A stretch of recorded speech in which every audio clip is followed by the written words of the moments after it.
On parle beaucoup de responsabilité sociale de l'entreprise. Je crois que utiliser ce mot, c'est d'abord affirmer que l'entreprise, c'est en premier lieu une collectivité humaine, une collectivité d'hommes-femmes. C'est pas un PNL, c'est pas un cours de bourse, c'est pas un compte d'exploitation. C'est d'abord un collectif de travail, et l'avenir de ce collectif de travail est important.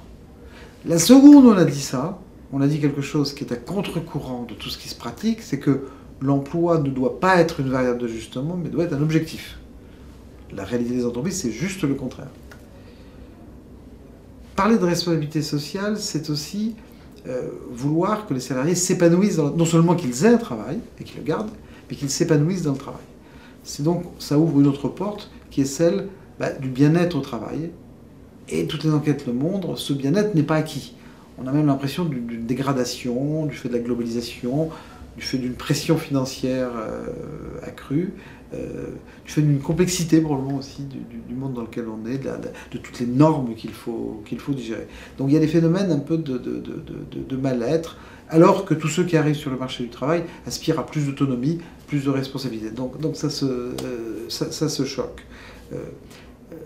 Parler de responsabilité sociale, c'est donc assumer le fait qu'on va tout faire pour que les gens soient plus heureux, plus épanouis, s'éclatent plus dans l'entreprise. Et là, le chemin est très très loin, parce que, encore une fois, on a l'impression de mener cette bataille le nez dans le vent, parce que toutes les forces sont plutôt contraires. Mais avoir cette ambition, c'est réinterroger toute une série de choses, de l'organisation du travail, au système de mobilité, au système de reconnaissance, d'évaluation. Tout ça doit être aligné pour créer une culture. Bien sûr, après, les personnalités feront que chaque équipe sera différente, mais créer une culture d'entreprise. Parler de responsabilité sociale, c'est enfin voir plus large que l'entreprise et penser à son écosystème. Tous les partenaires, les sous-traitants qui sont autour d'elle, dans son pays d'origine, mais aussi dans tous les pays émergents. Et au fond, la responsabilité de cette entreprise ne s'arrête pas à ses salariés.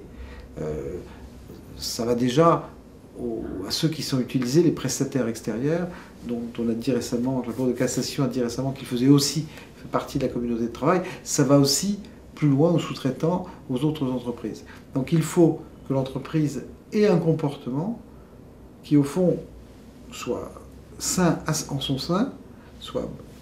Il faut aussi que l'entreprise ait un comportement qui soit positif pour ses propres salariés, mais qu'elle rayonne d'une certaine manière et qu'elle émette des bonnes pratiques et des normes au-delà d'elle.